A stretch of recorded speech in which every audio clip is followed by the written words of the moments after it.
Formation minnu bolodalen no centre Mardianière kɔnɔ o ye coupe couture broderie ni stylisme modélisme ye ale ye san 3 ni kalo 6 kalan ye o formation tellement fana b'an fɛ yen o ye san 1 ni kalo 6 ye maquillage musorosiri coiffure o fana kalan mi centre Mardianière kɔnɔ o ye san 2 de ani kalo 6 o fana formation tellement be san 1 ani kalo 6 tatouage farafin jabi endu jabi o fana kalan bi centre Mardianière kɔnɔ no bana amina i former façon business la donc o kalo 6 à ce moment i ka diplôme sɔrɔ i bɛ se ka baara kɛ diɲɛ fan bɛɛ o kɔfɛ internat bi centre Mardianière la i bɛ se k'i den bila ka na Mardianière kɔnɔ siyɔrɔ ni dumuni a b'o bɛɛ lajɛlen sɔrɔ ni k'a ka baara kɛ centre Mardianière filɛ nin ye Falajɛ IGA sirafara la centre Mardianière bɛ Segu Midine centre Mardianière bɛ Bakɔ Jikɔrɔni centre Mardianière bɛ Korofina sirafara gitɔrɔnda la ni mɔgɔ bɛ renseignement wɛrɛ la i bɛ se ka weleli kɛ 76 12 11 18 20 20 18 20 ou bien i bɛ weleli kɛ 76 22 01 04 aw minnu sɔgɔlen bɛ aw ka jabaraniso la an ka foli b'aw bɛɛ lajɛlen ka kɛɲɛ n'aw wagati cogoya ye an b'aw ladɔnniya ko nin ye aw ka kunnafoni wagati selen bakuruba kunnafoniw na an ka kɛnɛya minisiri sugantira ka kɛ OMS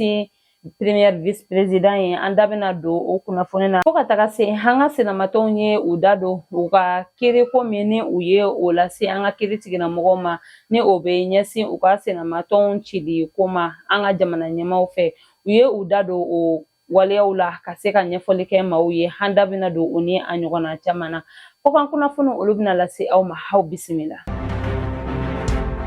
An ka kɛnɛya minisiri colonel Assa Badialo Touré sugantira ka kɛ OMS ni o ye Organisation mondiale de la santé premier vice président ye ani professeur Adrien Mugudu ni ale fana ye Gabon kɛnɛya minisiri ye o fana sugantira ka fara ale kan ka o kɛ deuxième vice président ye ni maa ninnu bɛna jɛkulu in ɲɛ minɛ wagati kunkurunin kɔnɔna la yaasa jɛkulu in baara ka se ka hakɛtogo ɲuman na cogoya min na min ye an ka kɛnɛya minisiri colonel Assa Badialo Touré ye a ye a jira k'a bɛna seko ni a damayira bɛɛ lajɛlen kɛ kɛnɛya baara dɔnni min bɛ a la ni a ye o sɔrɔ ban Maliba kɔnɔna la ka se ka o waleya jɛkulu in kɔnɔna la yaasa jɛkulu in baara min kalifalen bɛ ani a dankan na u bɛ se ka o baara kɛ hakɛtogo ɲuman na cogoya min wa k'u bɛna fɛɛrɛ bɛɛ lajɛlen bila sen kan kɛrɛnkɛrɛnnenya la farafinna gun sanfɛ bana minnu kelen bɛ ka degun ta ka ɲɛsin an ma ni COVID-19 bɛ o la fo ka taga se pali ni a ɲɔgɔnna caman ma k'u bɛna fɛɛrɛw bɛɛ lajɛlen bila sen kan yaasa ka dankari kɛ o banajugu ninnu na farafinna gun jamanaw kɔnɔna la kɛrɛnkɛrɛnnenya la an ka ban Maliba yɛrɛ fana kɔnɔna la. Kanando utukalo kile 25 san 2025 an ka senamatɔn maaw ka lafasali jɛkulu ni o ye u ka collectif des avocats ye olu bɔra ka laseli kɛ yaasa ka se ka ɲɛfɔli kɛ maaw ye u ye damakasi sɛbɛn min don an ka kiiri tigilamɔgɔw yɔrɔ la u ka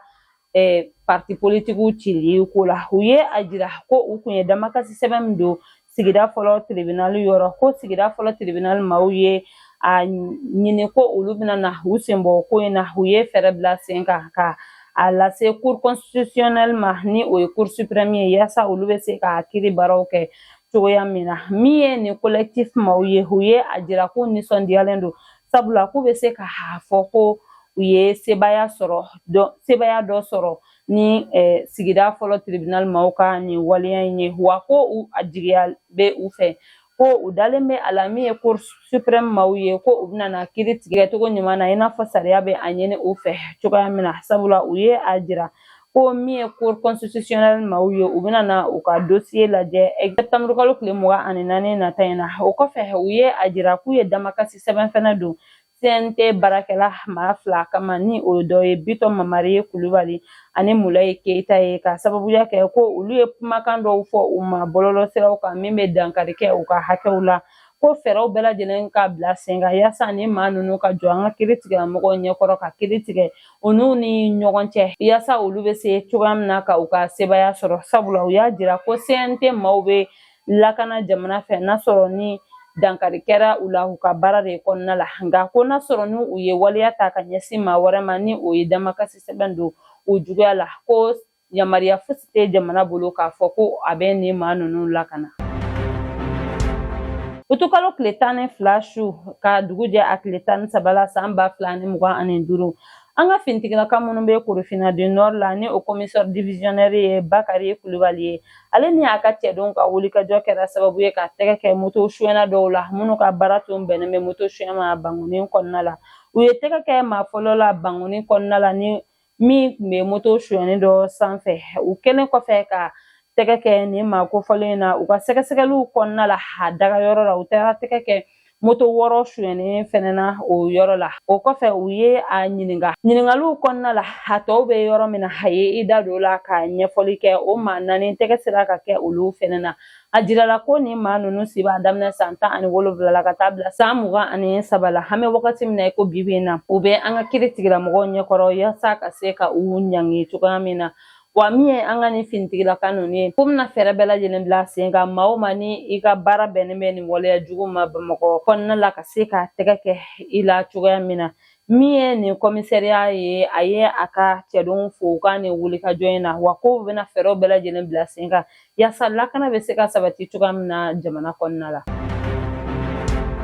Jumadon utukalo tile 22 san 2025 nɛgɛ kanɲɛ 20 wagati marifatigi jatigɛ wale kɛbagaw taara bi Dugabugu dugu ka Morija kaw fɛ yen nɔ ka taga ni u ka maa dɔw ye yen dugu kɔnɔna la an bɛ wagati min na i ko bibi in na min ye ni maa kofɔlen ninnu ye tɛgɛ kɔni ma se ka kɛ u la fɔlɔ nka hali sisan an bɛ wagati min na i ko bibi in na an ka finitigilakaw kelen bɛ ka sɛgɛsɛgɛliw bila sen kan yaasa u taara ni maa minnu ye olu ɲuman bɛ se ka segin ka na u ka denbaya kɔnɔna la wa maa jugu ninnu tɛgɛ yɛrɛ fana bɛ se ka kɛ u la cogoya min na.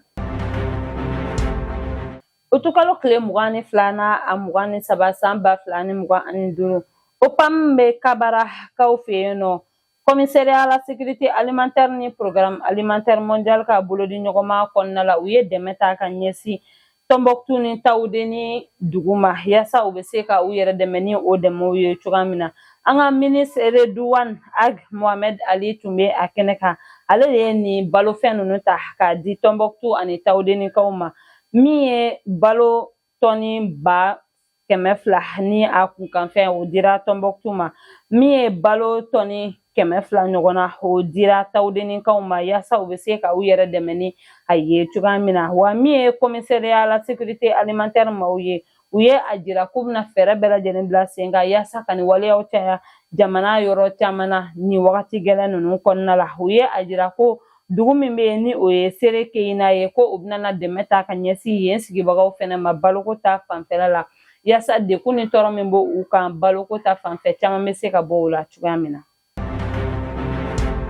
Comité interministériel de gestion des crises et catastrophes maaw ye lajɛrɛ kɛ utukalo tile 21 san 2025 ka se ka u da don ji ye tiɲɛni min don an bɛ wagati min na i ko bi min na samiya daminɛ ka na se bi ma ka se ka ɲɛfɔli kɛ o la ani ka se ka maaw kunnafoni an bɛ se ka an yɛrɛ kisi cogoya min na ji ka kasara ma u ye a jira u ka sɛgɛsɛgɛliw kɔnɔna la ko k'a daminɛ utukalo tile 12 la ka taa bila tile 18 na san 2025 inondation 3 ɲɔgɔnna de kɛra min ye kabapɛrɛn 1 o fana kɛra an ka jamana kɔnɔna la o kɔfɛ u ye a jira ko utukalo tile 21 tɛmɛnen u ka jateminɛliw ye a jira ko min ye inondation 34 ɲɔgɔn o de kɛra an ka jamana kɔnɔna la kabapɛrɛn 6 ani min ye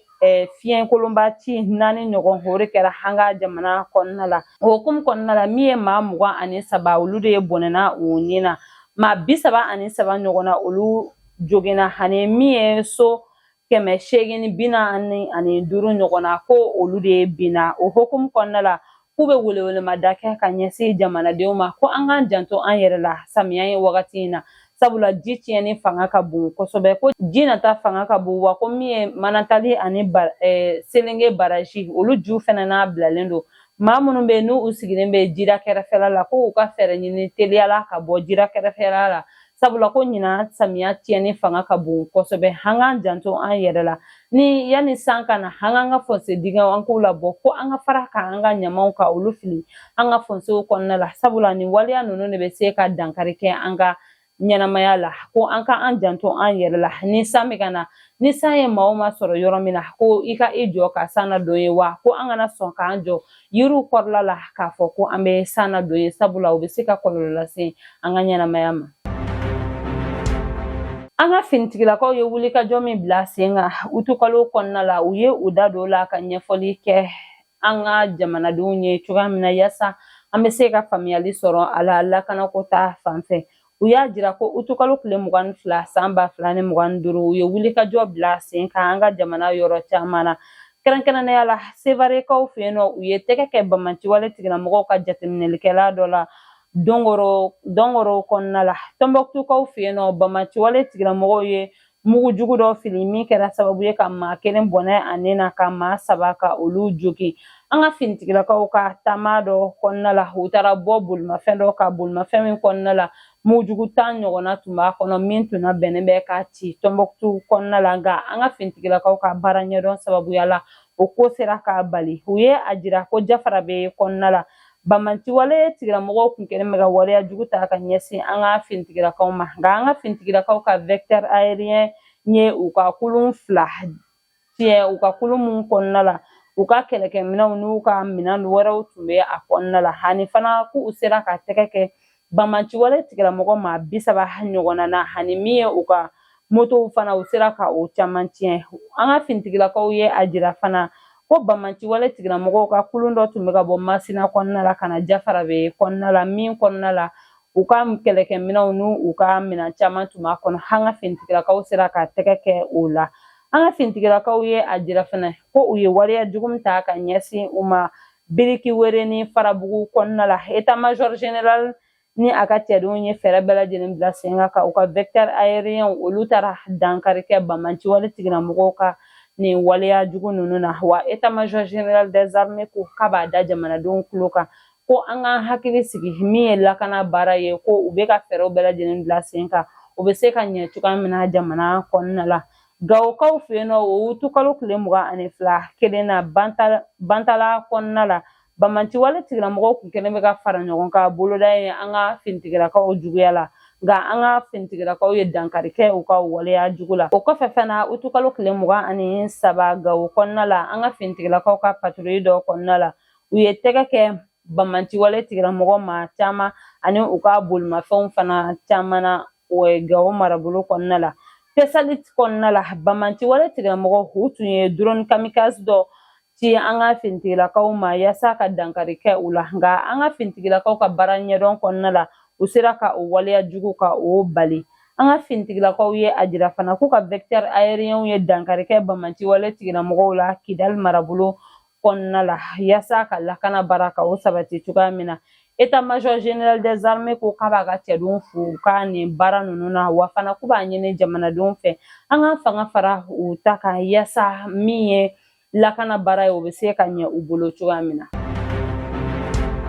An ka jamana ɲɛmaaw ye sariya kura ta simanko ta fanfɛla la yaasa ka sɔngɔ kura ka o sigi an ka jamana kɔnɔna la jamanadenw ka lafiya kama cogoya min na. An ka jako minisiri Musa Alasani Jalo bɔra ka laseli kɛ k'a jira ko siman min bɛ dilan an fɛ yan ko o tɔni sɔngɔ kana tɛmɛ 22,000 kan an ka jamana kɔnɔna la. Siman min bɛ bɔ jamana wɛrɛ la ka na an ka jamana kɔnɔna la o tɔni kana tɛmɛ 23,400 ɲɔgɔnna ko kana na tɛmɛ o kan. Wa min ye an ka bolimafɛnko minisiri Madame Dambele Madina Sisoko ye a jira ko ale ni a ka ministère bɛna fɛɛrɛ bɛɛ lajɛlen bila sen kan siman minnu bɛ bɔ yɔrɔ wɛrɛw la ka don an ka jamana kɔnɔ ka na ni olu ye hɛrɛ ni baden na jamanadenw ka lafiya kama. Wa min ye an ka jako minisiri Musa Alasani Jalo ye a jira ko ale n'a ka ministère bɛna fɛɛrɛ bɛɛ lajɛlen bila sen kan yaasa ni sariya min talen filɛ an ka jamana ɲɛmaaw fɛ o bɛ se ka labato cogoya min na an ka jagokɛlaw fɛ.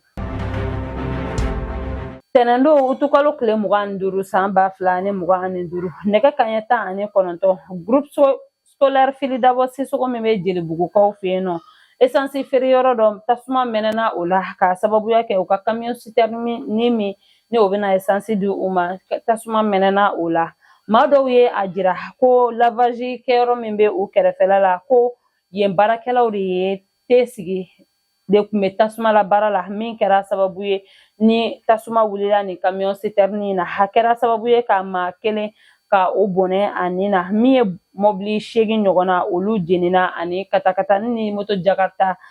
1 olu fana jenina nin tasuma in fɛ min ye u ka min ye an ka finitigilakaw ye olu wulila ka u kunda ha yɔrɔ kan ani an ka sapeur pompier maaw ye fɛɛrɛ bɛɛ lajɛlen bila sen kan yaasa min ye tasuma tiɲɛni ye a fanga bɛ se ka dɔgɔya cogoya min na. Sigida fɔlɔ mɛri ni a baarakɛɲɔgɔn wulila ka taa a yɔrɔ la yaasa tasuma ye tiɲɛni min kɛ ka se ka taa u ɲɛda o kan ani ka se ka jamana ka dɛmɛ ka o jira yenkaw la cogoya min na. An ka finitigilaka minnu bɛ Bulukasobugu la u y'a jira k'u bɛna sɛgɛsɛgɛli bila sen kan yaasa fɛn min yɛrɛ kɛra nin tasuma in wulili sababu ye ka se ka ɲɛdɔnni kɛ hako la cogoya min na. O hukumu kɔnɔna la k'u b'a ɲini bɛɛ lajɛlen fɛ an k'an janto an yɛrɛ la. Camion citerne ninnu k'u tiɲɛni fanga ka bon kosɛbɛ ni u bɛ yɔrɔ yɔrɔ la an k'an yɔrɔ ma janya ni tasuma ye ka bɔ a yɔrɔ la sabula a bɛ se ka dankari kɛ an ka ɲɛnamaya la. O b'an ta an ka kɔkan kunnafoni na an bɛ taa Niger kɔnɔna la. Niger jamana ɲɛmaaw ye sariya kura ta ka ɲɛsin jamanaw ma minnu kɛlen bɛ ka degun lase u ma jamanadenw ma u ka jamana kɔnɔna la sɛbɛnfurako ta fanfɛla la ni o dɔ ye Italie, Pays-Bas, République fédérale d'Allemagne fo ka taga se Belgique ani Grande-Bretagne ni Irlande du Nord maaw ma ko ni u mago bɛ visa la ka na Niger kɔnɔna la ko u ka lasigiden minnu bɛ Suisse, Turquie ani Russie la ko olu dɔrɔn de bɛ se ka visa di u ma ko u ka jamanadenw ka wuli ka taa o yɔrɔ la u bɛ se ka visa sɔrɔ o yɔrɔ de la. Min ye u ka ministre des affaires étrangères kunnafoni bɔra ale de yɔrɔ la wa fana a ye a jira ko maa minnu bɛ n'u mago bɛ passeport diplomatique la ko olu bɛ se ka taa u ka lasigiden min bɛ Bruxelles kɔnɔna la ni o ye Belgique ye ko o dɔrɔn de fana bɛ se ka o passeport diplomatique di u ma.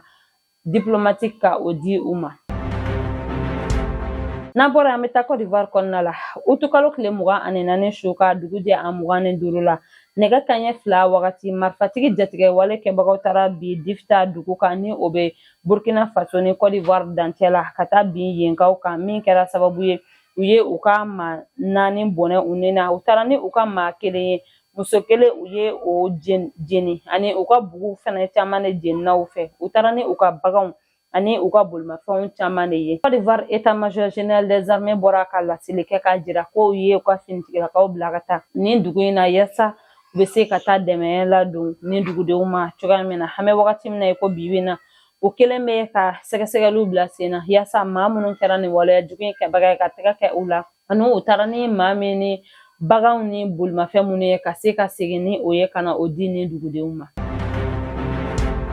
Nin bɛ dan sigi an ka bi kunnafoniw na an tɛ sɛgɛn an tɛ ɲinɛ an b'an ka dibilabarakɛbagaw fo sabula o jɔyɔrɔ ka bon an ka baara in na. An b'a fɔ k'Ala ka basigi sabati an ka jamana kɔnɔna la Ala ka sankɔrɔta di an ka finitigilakaw ma ni Ala m'an ka jɔnya jɔ an na an bɛ ɲɔgɔn sɔrɔ yan nɔ sini ka kunnafoni di aw ma ladiriya la shukran.